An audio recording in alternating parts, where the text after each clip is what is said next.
Welcome to the AXIOM Insights Learning and Development Podcast. My name is Scott Rutherford. This podcast is focused on trends and best practices supporting organizational performance through learning. In today's episode, we're spending some time exploring what people in sales roles can learn to better manage their time, their mindset, and their own resilience, and what those of us who are not in sales roles can learn from the techniques developed to support sales performance as part of a workshop called Energy is the New Time.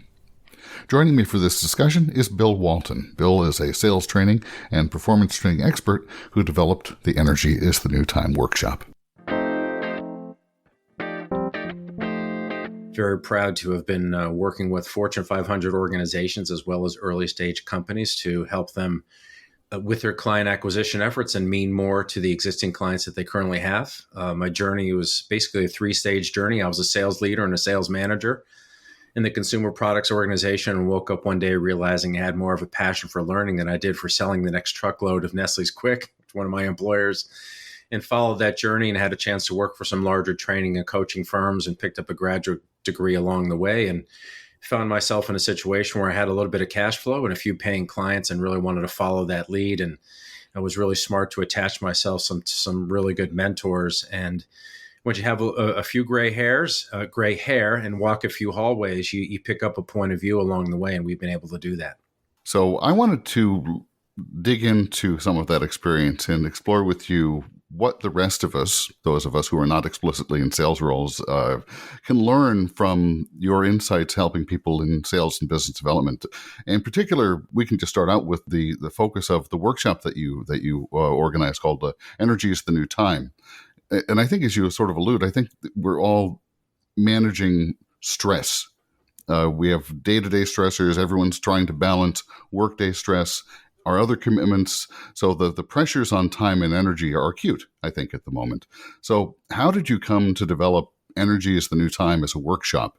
And what can the rest of us learn from it? Well, I'm going to work from the present and then go backwards. I talk about over the last 2.5 years of our pandemic and emerging out of our pandemic, we're all forced to adapt to the digital world, enhance our technical skills, our computer skills, our video, our webcam skills and audio skills to be able to continue to function and communicate and relate. And I think for some that was an easy transition. Others, it was really tough because many of us, if not most, certainly in the sales profession, we're social beings. Right, we're used to being out and connecting and getting on a train or a plane and going to the traditional sales call and meeting and engaging was part of the fun. It was part of the excitement of being out and being in sales and being the ambassador of your brand, ambassador of your company. And I think that coupled with now the ability to connect and relate to customers and prospects in this kind of remote digital world was different for folks. We had to focus on our messaging. We had to focus on timing and cadence on what's the right platform to reach people. I don't know where they are. Are they on LinkedIn? Are they on social media? Is it okay to call them? Are they picking up their phone? So I think there was a lot of unknowns that caused a lot of stress. And I think you hit it right on the head. Working out of your home or home office or some remote location, now you have to balance other responsibilities. So I think there's a convergence of three themes that really caused a lot of stress for people. This concept of digitization and remote work being constantly available or accessible. And then I think the nature of knowledge work in general, we're not slapping bumpers on the back of Ford Fairlanes anymore and don't have our 10 o'clock break and our 2 o'clock break and we go home at 5 or 4. We have knowledge work, which means change, variability. Things are trending, things are changing, things need to be done. There are shifting sands in terms of priority. So that alone causes a lot of stress. And I think what causes the stress is a blurred focus. What's the most important thing I can be working on right now? And I think if you don't have a chance to schedule your time for what's important, getting the right work done at the right time, and you don't have that inner kind of gyroscope to do that, that creates a lot of stress. And then there's a lack of this feedback network. It's, well, am I doing enough? When you're working in a face-to-face environment, either you're working on a team, you have colleagues or a boss or a sales team or other folks you're responsible to, you're getting some immediate feedback, either facial expressions, tone, meetings, right? Kind of that connective tissue is not there anymore. So I worry about that. And so for a couple of reasons, as we think about our stress levels and what's really important, some are dealing with it well, some aren't. Some are focusing on work. I'm not giving myself permission to go to the gym or go for a run or do something that's going to help me with my grounding in terms of who I am, my spiritual energy, my physical energy, and having the right time for thoughtful activity. So sounds like kind of a run-on sentence, but as I think about today and going back to when I started my business, and I had this bravado of, well, I can't go to the gym anymore. I can't go out during the week. I've got to work. I'm an entrepreneur now. And I'll never forget, I went on vacation. I had ordered this book, The Power of Full Engagement. It was really funny. I thought it was a consulting book, right? Be fully engaged, make money. That's what consultants do. And I threw it in the duffel bag. We went on vacation down to the islands. And I was in the gym one day trying to get back into my routine. And I was just so tired. And that's not who I am. So I thought it was kind of strange. I talked to my wife about it and went to the pool and started reading this book and realized that I was maxed out. I was trying to keep a entrepreneurial focus beyond my limits and capacity to focus and operate at an optimal level. So what I did was today, as I go backwards, and I will pull our listeners forward again, as I think about energy as the new time, I pull upon the sleep research from Nathan Kleitman. It's about 30 years old. He did a lot of work into research into REM sleep, and the famous 8 hours of sleep is healthy for us all. Mm-hmm. But he also came up with this concept called the ultradian rhythm. And what Nathan posited was we can, as human beings, we can have an optimal focus for about 90 minutes for any task that's worthy. But that has to be followed by some element of rest, 5 to 10 to 15 minutes, whether that's get out of your chair, walk around, go get a coffee, go talk to a colleague, or maybe go switch the wash over to the dryer, which I'm known to do during the day, but then come back at this kind of next 90-minute burst. So what we try to do is let's work with these dynamics of optimum focus, because literally what do we think our colleagues and our clients are buying, right? At the end of the day, they're buying our ideas, our vitality, or they're hopefully they're drafting off of our vitality and our issue fluency. And I would say intellectual curiosity. The best salespeople I know are highly engaged. They really love what they do, and they can download themselves into the client world immediately and have a real peer-to-peer conversation. But if you're out of balance and you're not at full engagement and you're still trying to do time management versus energy management, the world all of a sudden gets very transactional and tactical. And then it starts to sound transactional and tactical.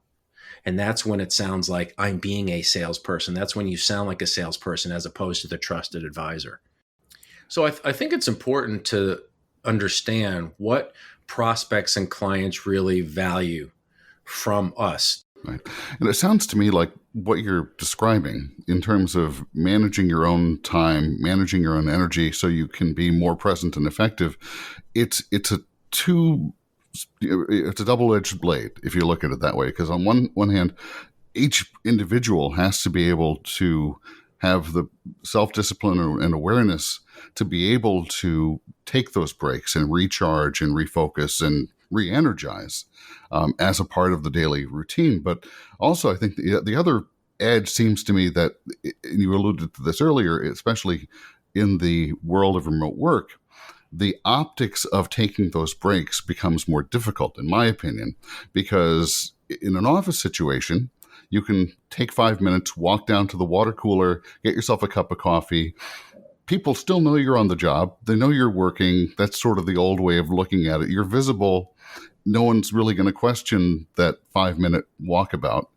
But in the digital world, I think people are less secure about, well, what happens when I get the instant meeting request or a chat request or a call and I'm not at my desk? What does that look like? And so part of it, I think, is the organization having some, cultural support of allowing people to manage their time like that. What do you think? Are you seeing that, or am I off base? Oh, I see it, and I live it. And I think you have to give yourself permission and courage to say, in that moment, I wasn't available, and put the period at the end of the sentence. I was talking to a colleague. I took a minute to organize my office, and I had all my haptics, all my sounds and buzzes and tweets turned off. Sorry, because those are requirements for keeping on your daily path. What folks need to understand is that a time slot is not a time slot is not a time slot. We all do better at reviewing financial information or have our analytical hat on, if you will, or analytical lens at various times throughout the day. When do you want to draft a proposal? When do you want to create the financial piece of the proposal? When do you want to create that PowerPoint that needs to be a little creative? When do you want to have the performance review with a colleague or your boss or a team meeting with a peer? So you got to get a sense for when you're at your best and day part and burst part, if you will, so that you can be at your best for that activity. And also there's that whole kind of time expansion phenomenon where if we don't limit ourselves around the time or tell us, hey, listen, I've got an hour and a half for this proposal. That's all I need. And I'm going to get it done in an hour and a half. You could easily spend 3 to 4 hours on it because you think that's the right thing to do. So you can have a little bit of fun and be creative with some of these bursts as you are giving yourself confidence that, hey, this is not going to be perfect, but at least I'm doing my best to align responsibility management with energy management. Yale University about 2.5 years ago had a great study. They were talking about this phenomenon, and they coined this phrase, the engaged but exhausted generation. These are typically your high potentials, leaders of the organization, the folks that are very passionate, that no matter what, they're always going to be there for you. They're always going to make their number. They're always going to be accountable. But they have other pieces of their life that might be out of balance, i.e. family, energy, too many trips to Starbucks, not enough renewal for themselves. So I think it's very important for folks to be mindful of that. So in the context of the workshop, in that 3 hours, how do you approach walking people through not just the philosophy of the need, but tactically, how do you make a change? How do you shift your own behavior? Yeah, what's kind of neat, it's funny you said 3 hours. I say 3 hours and I say 3 shifts or 3 kind of points of light, kind of where we are. So we're going to go from time management, operating in a world of time management, which we know is really not possible, to energy management, to the shift to full engagement, where our physical and our emotional, our mental and our spiritual energies are aligned, and we're still getting the right work done. But what's great about the workshop is we're not just creating awareness around it. It's very tactical and tangible because we're attaching this to goal setting. We have metrics and tools to help folks get more from their time. Some of my favorites are, for example, the Big Six list and the weekly most vital outcome. And I call that an MVO, Mary Victor Ostrich, MVO. One of the things that most people don't do when we set to plan, we don't think about what's my goal for the week. No one ever does that. We look at our list for the day. What do I need to do today so I can survive and get to tomorrow? But we're not thinking about what is the most vital outcome. And then one of the things that I have found is most of these time management programs try to give you confidence by creating the master list of 147 things that you have to do or should be on some list. And for about 5 to 6 or 7 minutes, you feel the glory and the relief of having that list of 147 things. 147 is a little. Oh my gosh! You're eating a whale. Where do you begin? So where do you begin? So yeah. When you can create a big 6 list to say, listen, what are the 6 most powerful things that I can realistically get done today that are going to lead in and feed into this weekly most vital outcome? Then I start to see that this is possible, because what happens most often with these time management programs is everyone starts with good intention. We fall off track, and then it becomes punitive.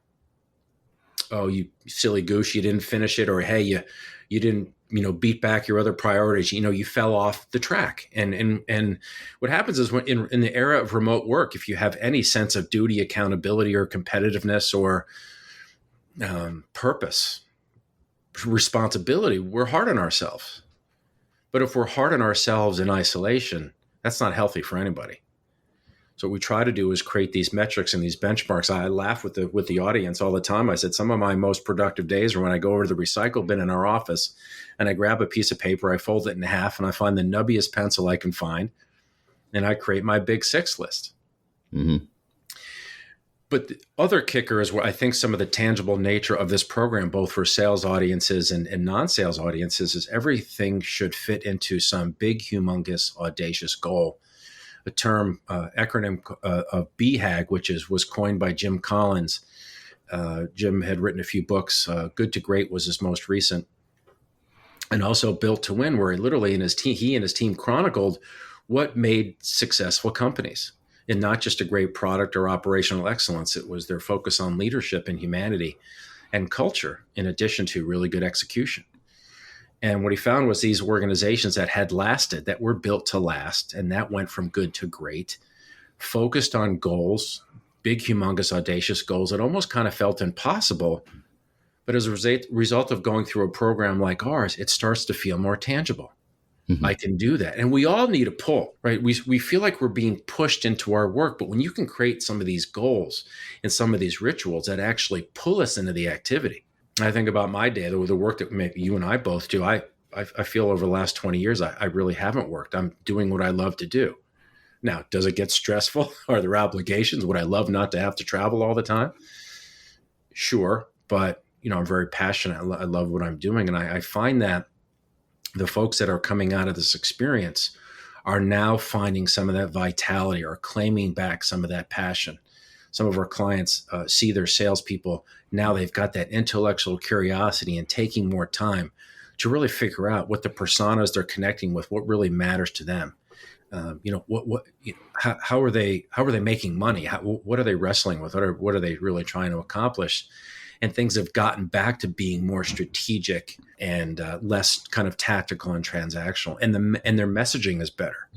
Right. Well, that sort of structure, it seems to me, would help people become and maintain resilience. And maybe that's a different way to phrase what we're talking about. But it strikes me that, to be personally resilient in the face of challenges, stressors at work, your resilience can be bolstered by the fact that that you're working toward a shared mission, that the pull is there. It occurs to me that resilience is something that I think the rest of us in the working world, can learn from salespeople. Way back in the midst of time, I did a little bit of sales, and it's a stressful, rejection-filled world sometimes, and resilience is key. That's an area that we probably can learn a lot from. Thank you for that, by the way. And I'd say that what folks are really getting out of this program is that they now can define resilience related to their world and who they are, and create this kind of list of non-negotiable standards for themselves to say, hey, listen, I'm not going to get too intensely emotional about if I don't win a sale or I was late for a meeting or whatever kind of elements of their plan that we have a planner in that program. We list our tolerations, the things that we tolerate, either through our own practices, our environment, our colleagues, customers, prospects, what have you.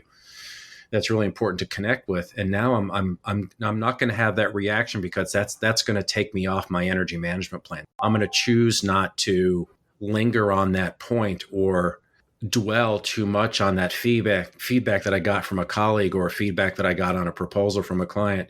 I'm going to just accept it as is and think about what's great about this situation, and then just pivot where I can, and then also be mindful where I am in my day. If my next burst is coming up and when I can handle this, I'm going to be a little bit more rational and pragmatic in my thinking with myself, give myself permission to have my little moment with it, whatever that is, a little delightful frustration, and then kind of move on and get back to kind of where you were. And I think that resilience really helps you. Again, knowing that perfection is really tough to come by, but with a really good plan and some really good research-based content that, when I can do it and I'm going to be better for it. And I think the folks around me, my colleagues, my peers, my leadership team, and most of all, my clients are going to benefit. And what folks that have gone through this program have said is that folks are drawn to me. My client, I'm having deeper conversations.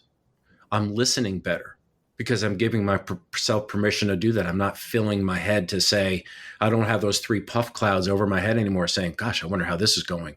What's the next really clever question I can ask? And where's this going to go? And gosh, do I think I really still have a chance at making the sale? And I think still have 15 minutes in this conversation. What else can I say? Right. It's you're just being there and being present. And again, the tools in the program are giving people permission to do that. If nothing else, in the spirit of resilience, recognizing what they're doing and what's happening. Right. Well, it's being present, as you say. It's being present and listening. The type of deeper conversation you're describing, it seems to me, is built on the development of trust, and that can be a sales conversation. It can be a non-sales conversation. I think trust is imperative in business conversation generally. So I think there probably is a lot everyone can learn, myself included, about how to listen and to be present and to be inquisitive, using the term you said before, about what the person you're speaking with cares about. I'm also an executive coach. It's interesting. I think about the last few executive coaching cases where I was brought in to support someone. One of the things that I often get asked to do is work with leaders that are tend to skew to introversion in cultures or organizations where they want their leaders to be a little more demonstrative, be a little more vocal. So oftentimes I'll ask the question, well, does this person offer up any viable commentary or insight or input in meetings? And they'll say, oh yeah, yes, they do. Okay, great. When do they typically do that?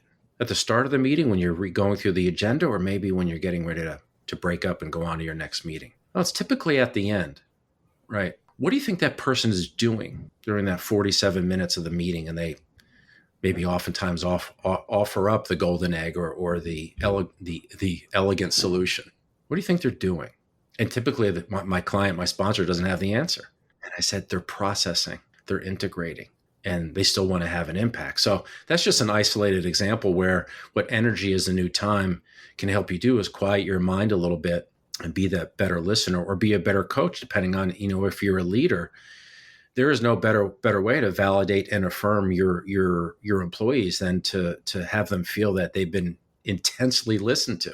And that's a real skill. So I think as it relates to full engagement, the concept that really came from a book called The Power of Full Engagement. Jim Schwartz and Tony Lair had written this book, 12 to 15 years ago. It has broader application to engagement because if we're working remotely and we're in this world of the digital matrix, then oftentimes this engagement is all we have.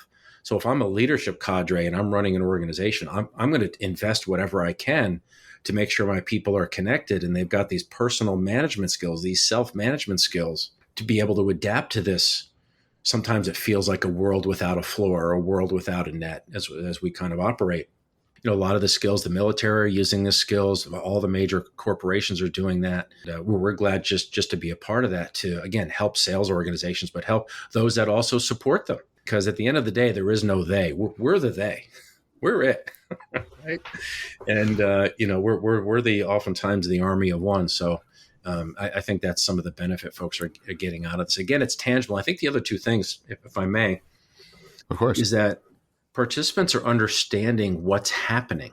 They're understanding why I might not be in full engagement, or I'm not practicing energy management. And then now they have a little bit of this research foundation, or they have the understanding of the shifts that have kind of put us all here. So you can almost sense, as I facilitate this program, a little bit of the air comes out of the balloon. And folks are like, okay, now I get it. It's not just me. And you know what? There's hope for me, right? Because again, this exhausted but engaged generation of employees, certainly salespeople, but also any high-powered folks that are really passionate about what they're doing and who they're doing it with. Now they've got a path forward and they can understand what was happening. And that's what I got from reading the book, The Powerful Engagement. I was reading this menu of my life. I did all these things wrong. That was me. Yep. Over caffeinate. That was me. Didn't go to the gym. That was me. Didn't go for a walk after work, with my wife. I didn't do all those things that, boy, if I had just done that, the 20 minutes of that, 15 minutes of that would have created so much more space for me. So it's very rewarding as a facilitator and gratifying to deliver this, because you can see the light bulbs popping at every single stage of the program. So we're excited about that. Well, to shift gears a little bit, you alluded a minute ago to what we can do in maybe learning and development manager roles to support the sales organization, supporting sales organization more broadly. And I did want to ask about, because you have a wealth of experience broadly in managing sales as a function, managing the training of sales. It occurred to me that sales professionals are not monolithic. You're talking about, of course, there's variance of people and background, but also large variance in business. So you could talk about, how do you support someone selling in an enterprise software environment who has a complex high dollar sale that takes 18 months to close, versus someone who's in a commodity wholesale sales role or a consumer sales role that it's a transactional business and things are churning quickly.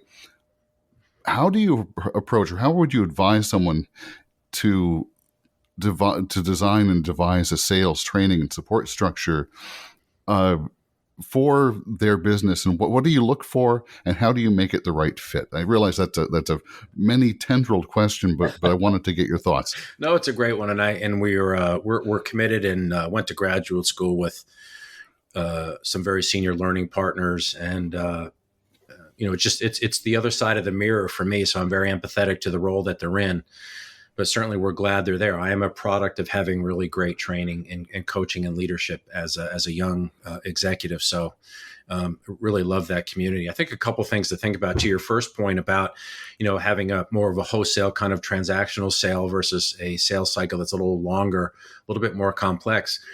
I think understanding the sales process and some of the milestones and the metrics and the behaviors that have to happen at every step of that sales process is a great way for learning professionals to kind of unhook and think about, what type of learning do I provide my organization? Because there's always going to be a blind spot in the sales process where at the front end, hey, I've got some really great analytical folks. They can create an organization map and really figure out who's who in the zoo and know which conversations we need to have first, second, and third. That's wonderful. But gosh, once they get to the client interface, it all becomes some mishmash of early conversation that maybe we're getting out over our skis and talking about solution too much. That could be someone else's blind spot, and the converse can be true. Versus the tactical sale, well, let's think about how our buyers buy.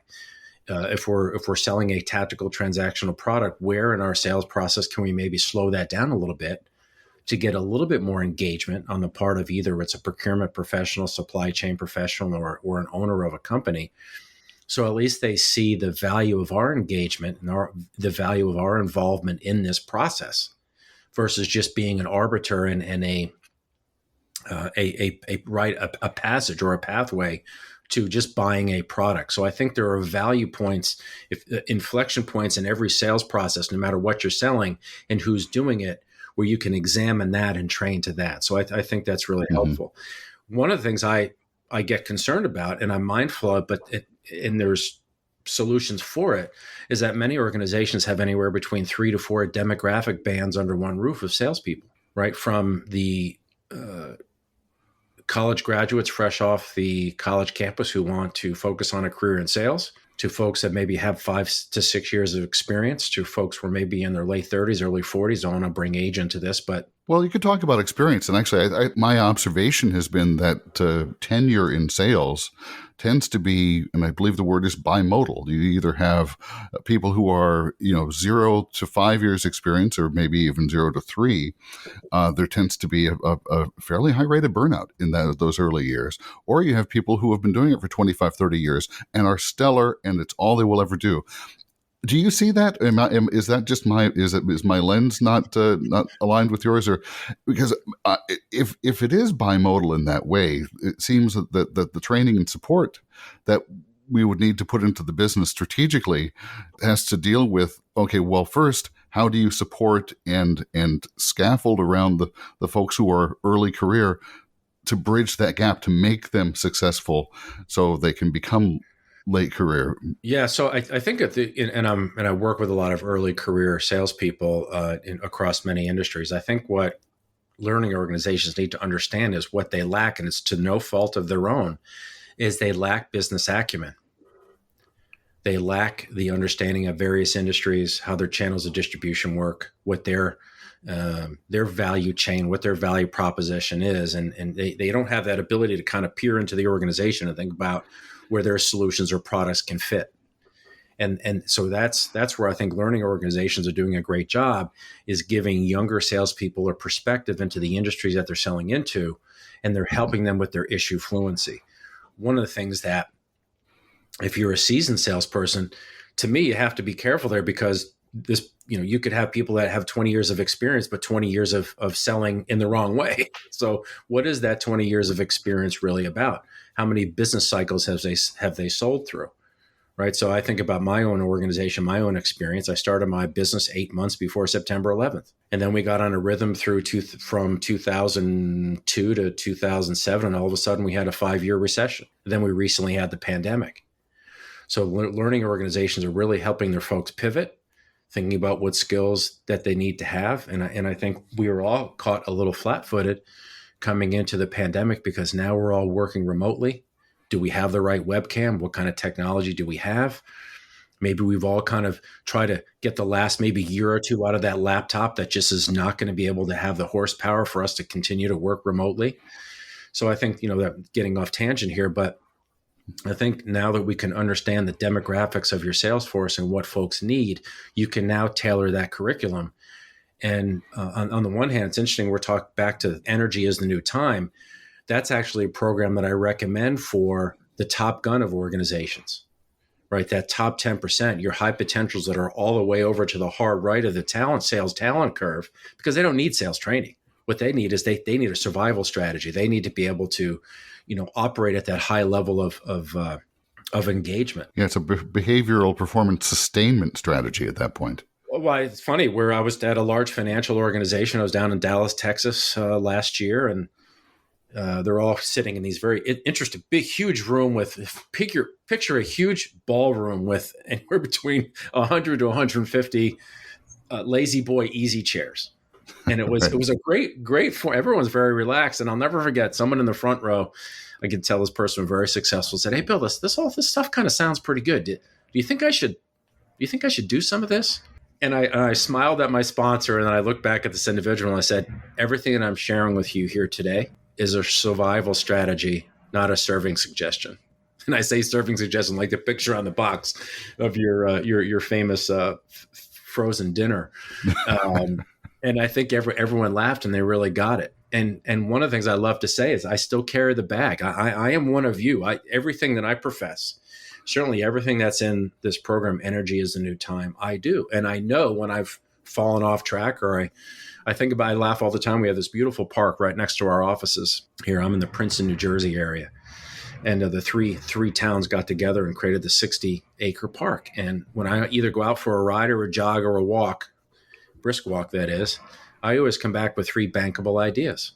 Well, I'm hoping people are listening to this conversation maybe as they're on a walk in the park, and it provides a little extra ammunition and energy for some of the folks listening. But I appreciate your perspective and your thoughts. It's been a pleasure speaking with you here. Oh, thank you very much. Again, however I can support this community, and I think one of the things that I would want to let folks know is to know that there's support out there, and you're not alone. And we're all kind of figuring out what our level would be and how we get to this new level of energy management. So we're all on the journey together. So I'm glad I could be with you.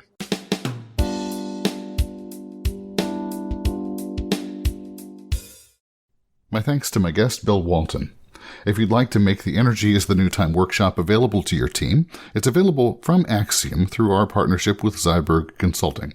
You can find more details at our website, AXIOMlearningsolutions.com. There'll be a link in the podcast notes for this episode, or you can view all available workshops by clicking on the Learning Content Catalog. This podcast is a production of AXIOM Learning Solutions. AXIOM is a learning services company.